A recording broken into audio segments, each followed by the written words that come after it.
नेता चन्दन लामाज्यू, नेकपा एमालेका केन्द्रीय कमिटी सदस्य मेरा सहयोद्धा रमेश बडालज्यू, नेकपा एमालेका क्षेत्र कमिटीका सदस्य आदरणीय दाई टुल्कु लामाज्यू, नेकपा एमालेका काभ्रे जिल्ला कमिटीको अध्यक्ष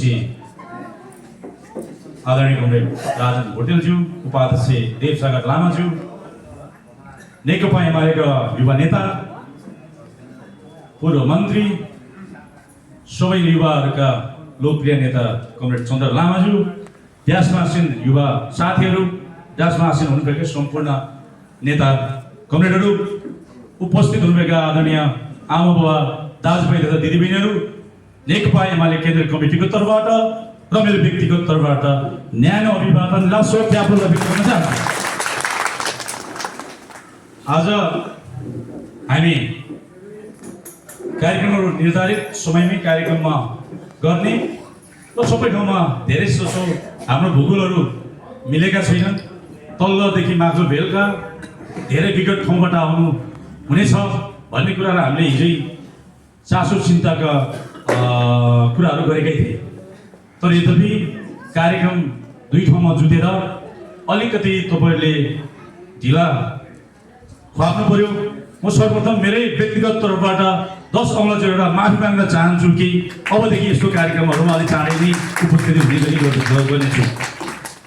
स्वाभाविक रूपमा क्षेत्र नम्बर 1 60वटा 69वटा वडा यत्रो ठुलो भूगोल भएको ठाउँ हामीलाई अहिले कष्ट नै भइरहेछ। मलाई त स्वाभाविक रूपमा उम्मेदवारको हिसाबले कष्ट भएकै छ। नेता कमरेडहरूलाई पनि सबै साथीहरूले मिलेर यसपालि परिणाम ल्याउने हो भनेर लाग्नेहरू साथीहरू पनि दिन नबनिकन रात नबनिकन डाँडा नबनिकन खोला नबनिकन लागिरहेकै छ। हामी एक मना एकताका साथ यहाँ चन्द्र कमरेड हुनुहुन्छ। कुनै पनि हालतमा तपाईँ एउटा पात्र हो, हामी उम्मेदवार भएर चन्द्र लामा, गबिना लामा, रेशम लामाहरू सबै लामाहरू जो चाहिँ हिजो 10 जना उम्मेदवार खटेका छन् ती सबै साथीहरू 10 जनाले दाबी गरेका हो पाउने एउटैले हो, जसले ल्याए पनि जिताउने भनेर हाम्रो त्यहाँ हाइली अन्डरस्ट्यान्डिङै थियो। त्यसकारणले सबै नेता साथीहरूले जिताउनु निम्ति डाँडा पारीदेखि लिएर खाने खोलासम्मका अहिले हाम्रो परिवारहरू भेटघाट गरेर हामी आज डोसीमा आइपुगेका छन्। विशेष गरी डोसी म जन्मेको ठाउँ, हामीले राजनीतिक रूपमा काम गरेको ठाउँ, त्यहाँका साथीहरूले अलिअलि दिदीभाइ दाजुभाइहरूले अलिअलि कुर्दा चाहिँ के हुँदैन कि भन्ने पनि चिन्ता थियो उनीहरूलाई। त्यस कारणले म माथि गएर चाहिँ चाँडै सकाएर हामीले धेरै भलिकुसारीहरू गर्नु छ, हाम्रो तिता मिठा कुराहरू गर्नुपर्छ, भोलि आवश्यकताको कुराहरू गर्नुपर्ने छ। त्यो छलफलमा अलिअलि कुरो पनि के हुन्न भनेर लागेर मन चितेर नै म तपाईँहरूको भाइ हो, कोही भान्जा हो, कोही नाति हो, कसैको भयो हुनाले मलाई अलिअलि मन चितेर त्यो काम मैले गरेँ। तैपनि मैले माथि तपाईँहरूको बिचमा राखिने गइसकेको अवस्था छ। आज हामी निर्वाचनमा हामी उमेका छौँ। स्वाभाविक रोशीले पहिला हामीले नगरपालिका उम्मेदवारहरू बनायौँ। यसपालि पार्टीले नेता साथीहरूले यसपालि रोशीलाई उम्मेदवार बनाएर अगाडि जाउँ भन्ने कुराहरू गरेरै हामीले यो निर्वाचनमा हामी उमेका छौँ। हाम्रा चिन्ताका विषयहरू केही छैन। तपाईँलाई फला लाग्दैन कि डिस्काउन्टले पाएन, फला लाग्दैन कि भन्ने चिन्ता होला। म यहाँ अहिले समयको बावजुद अलिकति टाइम दिन पाएन। चन्द्र लामाको तर्फबाट म भन्न चाहन्छु कि चन्द्र लामाले जता गयो भने अमित भनेको म भनेको अमित हो, हामी भनेको सूर्य चिन्ह हो भनेर जता गए पनि उहाँले बाचा गरेकै छन्। हिजो अघि मात्रै यहाँबाट मलाई लाग्छ 2 जना दाबी गरेका नवीना लामा र रेशम लामा पनि हुनुहुन्छ। उहाँले पनि प्रतिबद्धता तपाईँहरूको बिचमा प्रतिबद्धता जाहेर गरेकै भन्ने मलाई विश्वास छ। उहाँहरू यसपछिको कार्यक्रम यहाँ उहाँहरूले सकेर उहाँहरूलाई नमोबुद्ध जाने, म यहाँ आएर तपाईँहरूसँग छलफल गर्ने भन्ने हाम्रो कुराहरू थियो। मलाई लाग्छ, मलाई विश्वास छ उहाँहरूले पनि तपाईँहरूको बिचमा त्यो कुरा राख्यो भन्ने लाग्छ। हामी अब निर्वाचन जित्ने कि हार्ने भनेको चुनौती मात्र होइन हाम्रो।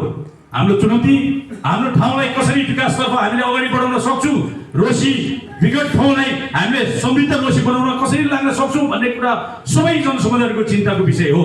चिन्ताको विषय, त्यो चिन्ताको विषय हुँदा हुँदा पनि हामीले लगभग क्षेत्रगत हिसाबमा हामीले लामो समय लगभग 27-28 वर्ष नेकपा एमाले यहाँ नेतृत्व गर्न पाइरहेको छैन भन्ने कुराहरू जता जता गए पनि, चाहे त्यो महाभारतको कुरा होस्, चाहे खानेखोला कुरा होस्, चाहे अन्य ठाउँमा हामीले कुरा गर्दा पनि हाम्रो नेतृत्व नआएसम्म यो अहिलेका परिस्थितिहरू, यो अहिलेका भएका पूर्वधारहरूलाई जसरी चाहिँ बिगारेर बनाउन खोजिरहेछ त्यो कुराहरू सम्पन्न हुँदैन।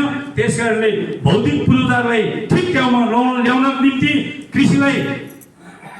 कृषि क्रान्ति गराउनको निम्ति, शिक्षा, स्वास्थ्य र अन्य किसिमका विकासहरू गराउनको निम्ति नेकपा एमालेमा जिते मात्र यो कुरा सम्पन्न हुनेछ भन्ने कुराहरू सबै जनसमुदायले भनेका छन्। सबै नेता कार्यकर्ताले त्यो कुराहरू महसुस गरेकै छन्।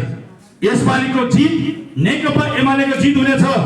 नेकपा एमाले यहाँबाट जिताएर पठायो भने देशैभरि जित्नेछ। देशैभरि जितिसकेपछि हामी वडा तह जित्नेछ र हामीले लिएको सुखी नेपाली र समृद्ध नेपालको जुन महत्त्वाकांक्षा आकांक्षा छ त्यो कुरा सम्पन्न गर्नको निम्ति पनि लाग्नु परेको छ।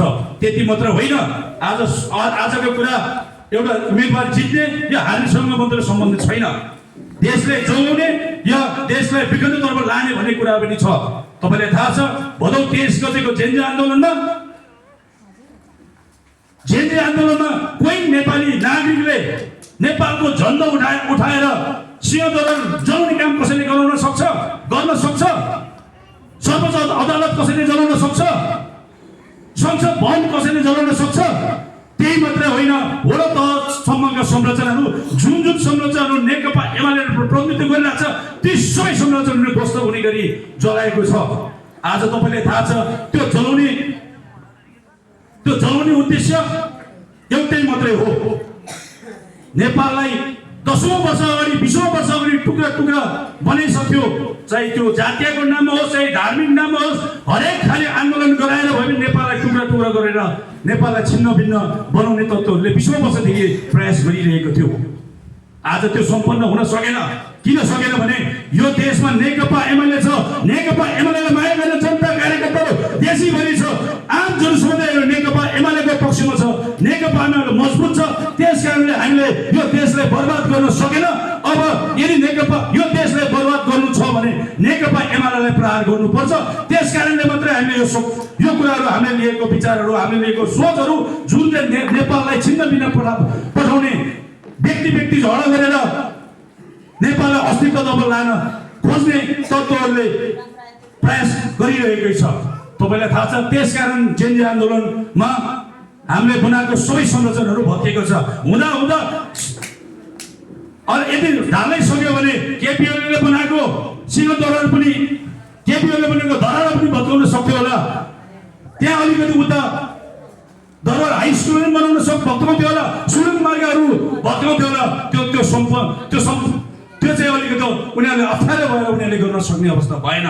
त्यसकारण म आदरणीय जनसमुदायलाई म के भन्न चाहन्छु भने यो देशमा जित्ने र हार्ने कुरा मात्रै होइन, कसरी जिताउने, कसरी हामीले शासन सत्ता हाम्रो हातमा पार्ने र यो देशले लिएको जुन आकांक्षाहरूलाई पुरा गर्ने, हामीले बनाएको संविधानमा कसरी रक्षा गर्ने, सुशासन कायम कसरी गर्ने भन्ने कुरा पनि ठुलो चिन्ताको विषय छ।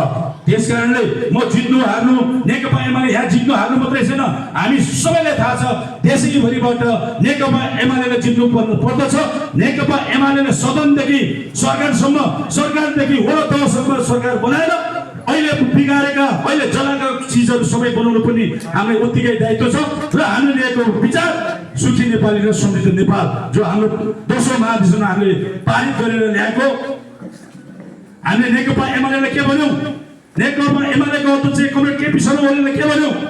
नेकपा एमालेको अध्यक्षले के भन्यौँ भने अब नेपालमा हरेक खाले आन्दोलन अन्त्य भइसकेको छ, अधिकार प्राप्तिको लडाइँहरू प्राप्त भइसकेको अवस्था छ। अब नेपालमा एउटै मात्रै आन्दोलन बाँकी छ, त्यो भनेको सुखी नेपाली र समृद्ध नेपालको कल्पना मात्रै हो। हामीले यदि नेपालीलाई सुखी बनाउन सक्यो भने, आम जनसमुदायहरूलाई सुखी बनाउन सक्यो भने, अनि नेपाल समृद्ध बनाउन सक्यो मात्र यो देशको यो हाम्रो नेकपा एमाले लिएको विचार पुरा हुन सक्छ भन्ने कुराहरू सबैलाई थाहा छ। त्यसकारणले यो एउटा क्षेत्र दुईटा क्षेत्र मात्र होइन, सबै क्षेत्र हामीले जहाँ जहाँ छ हाम्रो सम्पर्कहरू देशैभरि छ होला, हाम्रो सम्पर्क यो प्रदेशभरि छ होला, हरेक जिल्लामा सम्पर्क भएकाहरूलाई नेकपा एमाले यदि जितेन भने यो देश नै रहने कि नरहने भन्ने प्रश्न चिन्ह खडा भएकै छ।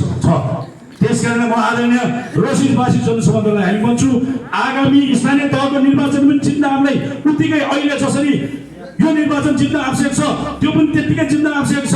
त्यसपछि प्रदेशको निर्वाचन हुन्छ, प्रदेशको निर्वाचन पनि त्यसरी नै जिताउनु पर्ने छ। अहिले सङ्घको त जिताउनु पर्ने छ। यदि जितेन भने नेकपा एमाले जितेन भने सुखीतर्फ कोही लाग्दैन, समृद्धतर्फ कोही लाग्दैन, भएको देश पनि रहने कि नरहने भन्ने चिन्ताहरू तपाईँको बिचमा म भन्न चाहन्छु।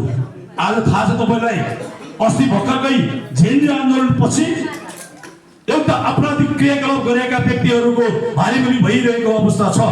म तपाईँलाई भन्न चाहन्छु, मलाई कुनै चिन्ताको विषय त होइन, म आफै नै राजनीतिक दौरमा 20 वर्ष लगाएर युवा सङ्घको अध्यक्ष हुन सके कि सकेन, अन्य कुरा प्राप्ति लडाइ के अरे राजनीतिक कुरा प्राप्ति भयो कि भएन चिन्ता थियो।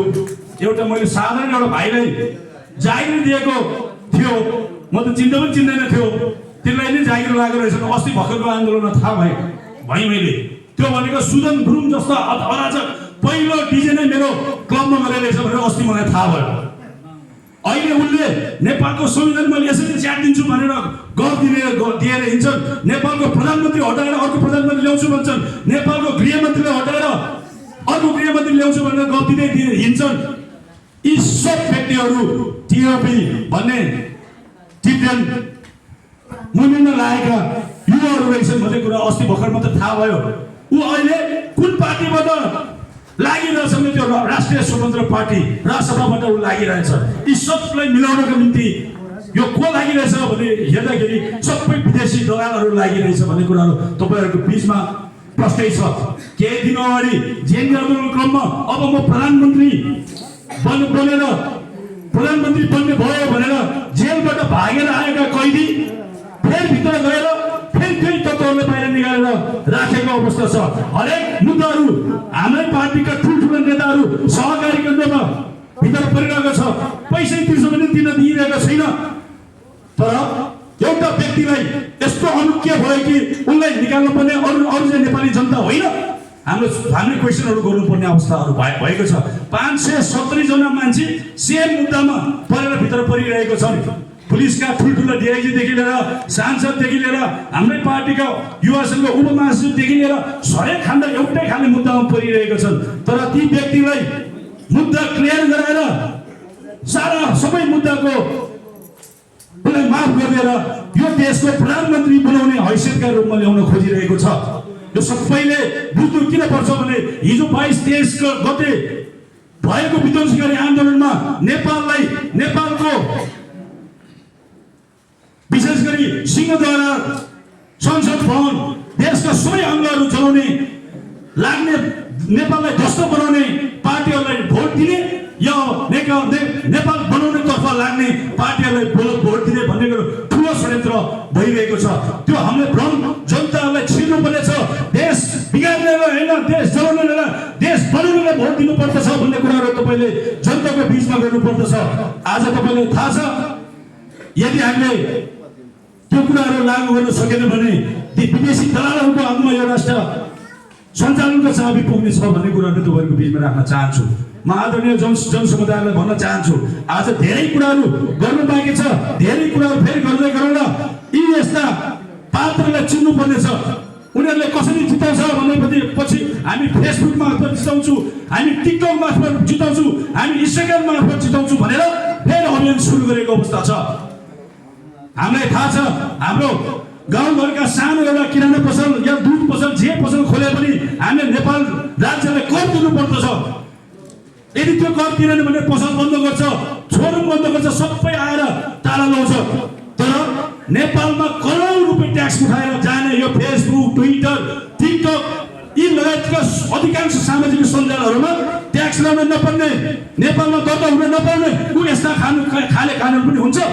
त्यसकारण नेकपा एमालेको अध्यक्षले सरकार चलाउने क्रममा सत्ता अध्यक्ष प्रधानमन्त्री हुने बेलामा हाम्रो गाउँघरका किसानले चाहिँ कमाएको पर्ने, तिमीहरूले करोडौँ रुपियाँ डलर तिर्दाखेरि ट्याक्स तिर्नु पर्दैन, जवाबदेही हुनु पर्दैन भन्दाखेरि यो देशमा विध्वंसकारी आन्दोलन सिर्जना गरेर भर्खरको युवा नवजनको सडकमा ल्याएर मार्ने प्रयत्न आफै गरेर त्यो सबैको जिम्मा नेकपा एमालेलाई थोपार्न खोजिरहेछ। हिजो जातीय आन्दोलन गर्यो, जातीय विघटनतर्फ गएन, धार्मिक आन्दोलनतिर विघटनतर्फ जान सक्ने अवस्था भएन। अब नेपालमा नेकपा एमाले भर्सेस युवा जेनजीहरू बनाउन खोजिरहेको छ। युवा भर्सेस अब नेकपा एमाले बनाउन खोजिरहेको छ। त्यस कारणले आदरणीय जोसमले म भन्न चाहन्छु कि युवा होइन, विचार हो, विकृति विसङ्गति होइन। हामी देश बनाउने अठोट गर्ने हो, देश चलाउने र देश बनाउन लाग्ने पार्टीलाई भोट दिने हो भन्ने कुराहरू तपाईँ तमाम यो साथीहरूले, नेताहरूले गाउँ गाउँमा गएर बस्तीमा गएर यो कुराहरू प्रस्ताव पार्न आवश्यक छ। हाम्रो चिन्ताको विषय देश बनाउने सँगसँगै हाम्रो आफ्नो क्षेत्र बनाउनु त्यत्तिकै आवश्यकता छ। यहाँदेखि विशेष गरी यहाँदेखि सबभन्दा नजिक 30-40 किलोमिटर उता त्यत्तिकै देशको सबभन्दा बुटुमा हामी पुग्न सक्छौँ 40 किलोमिटरमा।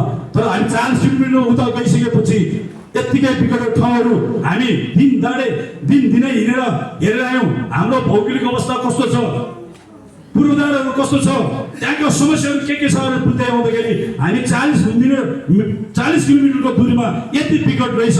म तपाईँलाई विश्वास दिन चाहन्छु आगामी जितमा काभ्रे क्षेत्र नम्बर 1 को जनताले जित्नेछ।